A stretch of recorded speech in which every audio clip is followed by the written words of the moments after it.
Hey everybody, what's up? Today we're having a little quick short video about the Paradox Rift pre-release that I attended recently, and we're just going to talk about the deck that I built for this pre-release. I went 3-0 with this deck, and for the most part, I don't know, the pull rates were pretty bad. Like, I only got, of all the packs, including the ones I won, including the 3 packs you get, I only got this EX, and then AG/EX, so, like, nothing crazy from the pull rates, but, I guess I was kind of blessed to get 2 EXs from the pre-release, battle kit, I guess. But here's the thing, in my opinion, it's cool to get an EX, but sometimes EX end up being liabilities if you can't get them set up quickly enough. I think I got pretty lucky with the 2 EXs that I have because they're pretty low cost to get them going. Like, it only takes 2 energy. This is a colorless energy, so I was just like, yeah, okay. But they are definitely a liability, especially when you only have 4 prizes, so generally I don't like putting too many EXs unless I'm absolutely sure they're going to be useful. So the kit that came with mine, the deck that came with mine was the Chiyu variation, which came with a Chiyu Fire, and then also the AG/line, which, as you can see, I completely didn't use. I've established that I didn't really want to use AG/ just because it's a 2-stage evolution, and I find when I'm doing pre-release, it takes way too long to get them set up with how, like, little resources you have. And as you can see, the deck only came with 1 rare candy. So I decided that I think AG/ was going to be a liability, so I just completely removed that entire section from the deck. Because AG/his ability is basically, if it's confronting a EX or a V Pokemon, it prevents all damage done to it by attacks from EX and Vs. So, very good ability, especially if you're happening to face down an opponent who had EXs. Which, funny enough, I think my first round was with someone who had the AG/line and did block my Mewtwo. But, here's the thing. My deck is primarily fire, outside of the EXs. I'm basically using most of the Fire's team here, and then these 4 here are pretty much support right here. So the big hitters right now, when I was playing, I ended up not using Malso EX. Like, he pops out, but, like, I didn't really use him at all, honestly, which is kind of a shame, because, like, the draw 2 cards thing is really nice here, and the damage is nice, but I ended up using Mewtwo more. I think I just saw it more when I was pulling stuff, so, when I was drawing and everything. So, primarily, the attackers are just these 4. Sometimes Maushold, but again, he didn't really do anything, but Maushold would have been, like, the other one. So it was really just these 4 that were doing most of the work here. The Chiyu and the Iron Moth all came, and I think the Magby and, oh yeah, I think one of the Elekkids and I think a Magby, they came from the deck itself that I'm using. I have a lot of babies, if you didn't notice. Like, I have exactly 3 babies here, but all of them have really good abilities, and because how slow it is to get going in pre-release, it's actually, they're actually fine in a pre-release setup, and from what I found, and the babies that come in this set are really crazy. Like, Mantike, there's only 1 Mantike I use because it heals 120 to one of my bench Pokemon. So Mewtwo did get hit at one point, and I actually did use Mantike to heal it up just a little bit. So hey, it did its job.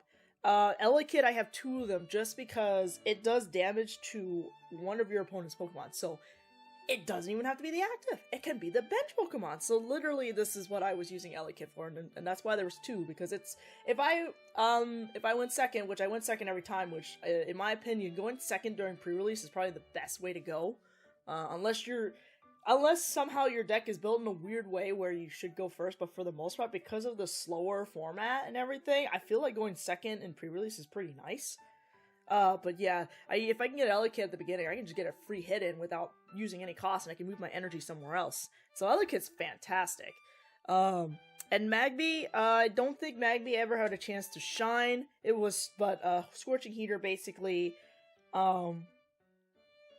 if Magmate gets damaged, which honestly they'll get knocked out and presumably if it gets knocked out, it'll send 6 damage counters to the attacking Pokemon. So this is like there's a lot of revenge kills, if you hadn't noticed, in the fire kit that comes with it, with the Chi-Yu one, because Chi-Yu is a revenge killer, and Iron Moth is like, it's a good late game cleanup. So let's say Chi-Yu does his job, I retreat and bring this up, because Thermal Reactor lets me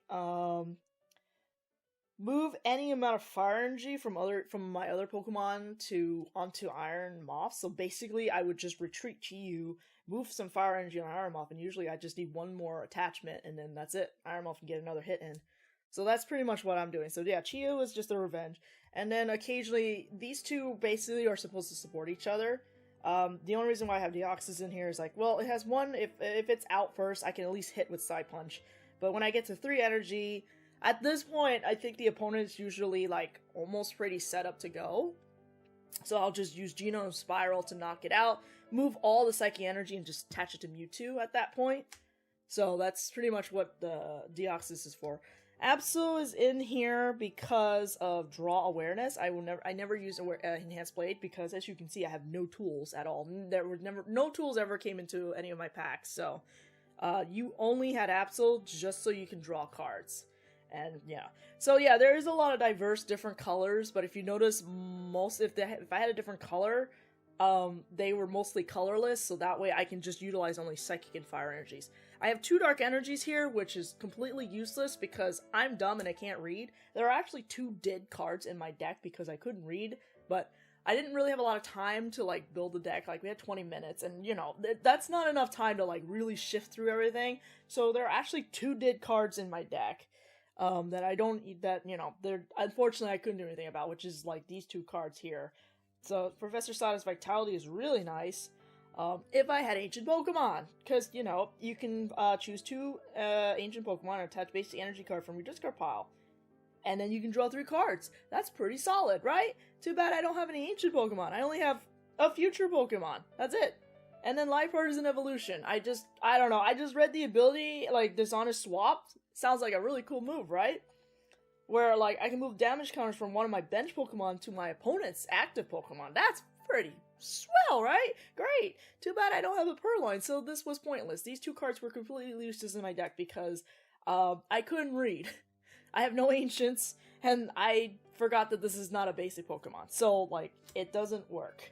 So, thankfully, somehow, I still managed to 3-0 the night because these 2 were just, like, despite these 2 being in there. I got lucky with an Irvin Vessel, so that's pretty cool. Which thankfully doesn't need ancient Pokemon to run, so. The only other ones I ended up using, I think Parasol Lady works better if you had more copies. I would draw this, like, later into the match, and it'd just be completely useless to me, so. Parasol Lady didn't see much play.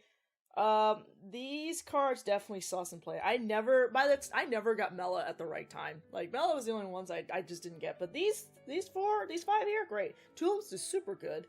Just to get your psychic energies going and stuff like that. And Rorik was fantastic. Draw 2 cards, put energy card from your discard into your hand. So there's a lot of, like, energy retrievals here. Again, there's an awful lot of supporters compared to, like, my item cards, but, like, all I had was a supporter card, so that's just how it ended up happening. So that's pretty much it, I think. Yeah, there's a lot of different things going on, but I think it actually just complements itself really well. Like, I think they all cover their own, like, every weakness pretty well, except for fighting, I think.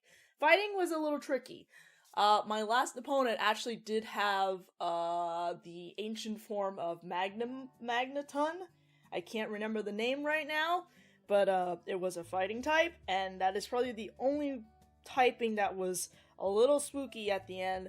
But I'm gonna be real, I had 3 different win conditions, and I completely missed every single one of them, and yet I still somehow managed to win. There were, like, several win conditions that were available to me, and I didn't take them because I was thinking too far ahead when I was in there. But we did still manage to win. But yeah, fighting basically was the one that was, like, kind of rough on me.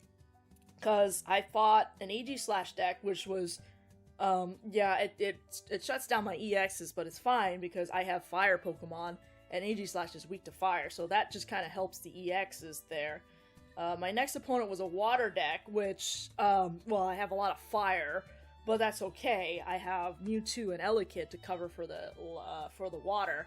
And the last one was just actually pretty even out because we both didn't have like super strong, like I was actually the one on the weak side because I had 2 electrics that like are not very good with fighting types, but still managed to win at the end. Otherwise, yeah, I think that's it. Yeah, Earthen Vessel's really good. I feel like this is definitely going to be the big card that everyone's going to be going after on top of like versus Status Vitality. I'm really sad I didn't really pull the cards I was going after, though, if anything. Like, even if it's just not for the collection, like, I have no plans of using Mewtwo EX in a deck. Maybe Mouse Hole, but I don't know yet. Mouse Hole's not, like, on my list of things I want to grab at the moment. I really wanted to get a Roaring Moon, because I kind of want to make a Roaring Moon deck, but I have at least some of the pieces to start making a Roaring Moon deck, so we'll see what happens. Otherwise, yeah, that was pretty much it. That was my pre-release event. Very fun. I really enjoyed this deck. Like, out of all the decks I've made so far for pre-release, this is definitely one of the more fun ones, and I was kind of shocked how consistent it was, because, like, there was never at any point that I didn't run in, like, that I ran into, like, a brick wall or anything. Like, I pretty much, yeah, there were cards I was getting that was not, like, good at the time that I got them, but for the most part, I was still having at least, like, being able to attack every turn. Because, like, with the exception of Deoxys and Iron Moth, pretty much all this stuff are pretty low cost, or no cost at all, so it was really easy to get going, and I guess that's what I've learned tonight, is that, if you do get, like, big hitters, like EXs and stuff like that, sometimes it's not a good idea to use them. Sometimes you just only the best strat is probably to go with anything with low cost that still does damage, obviously, because, like I said, they only take 2. Like, yeah, Mewtwo does more if you have more Psychic Energies, but for the most part, once you can get going, and EXs are pretty tanky as it is. Like, it takes a couple hits from, like, these little basics before it gets knocked out. So, like, by that point, if I run into an issue, I can always just, like, I cannot talk. I can always just, like, retreat and just bring up Iron Moth or Mangtike and just heal up the damage a little bit like that, depending on where things are, you know? So, yeah, this deck was, I think, really solid for the pre-released. And, yeah, I'm pretty happy with this. This was a really fun one to work with, and it was cool kind of using most of the babies, too. Like, yeah, I honestly think pre-release, I think the babies that they're adding for Paradox Rift were pretty powerful for a pre-release setup, so. Alright, that's it, guys. So, I hope you guys liked this kind of content, because I always like talking about, like, what my thought process of building these decks are. I don't know if anyone else is into that kind of stuff. I've never really built, like, a proper big deck, but I do enjoy doing, like, build and battle kind of style decks just because they're smaller, so it's, like, a little easier to, like, wrap my head around to decide, okay, what is a good deck that I can get, like, you know, what can I do with the small amount of cards that I have to work with and make them going? So, like, I think this is fun. The deck building aspect of build and battle is actually one of my favorites I'm learning right now, so it was great. So, thank you very much, guys, for watching this video. Maybe you learned something from my experience in pre-release, who knows. I hope your pre-release was great, and I hope you had good pulls, unlike me, unfortunately. Like, yeah, I got good pulls for, like, a deck, but, like, not for anything else, just for pre-release, so we'll see. After this, we're gonna be doing a Paradox Rift video. I haven't decided if I want to do a Yu-Gi-Oh! Rarity Collection video just at this time. Which is because it's kind of rough because Paradox Rift and Rarity Collection are coming out in exactly the same day. And I already can tell you right now, I'm going to be focused on Paradox Rift first before I get to Rarity Collection, so we'll see. We'll see what happens. I might do a much later video opening of Rarity Collection, we'll see. But yeah, that's the plan right now, so after this will be Paradox Rift, which I got a big video coming. It's going to be like almost like a 3-parter, I think, at this point. We'll see. We'll see. We'll see. Just please look forward to it. Thank you very much for watching. Have a good day, a good evening, wherever you may be.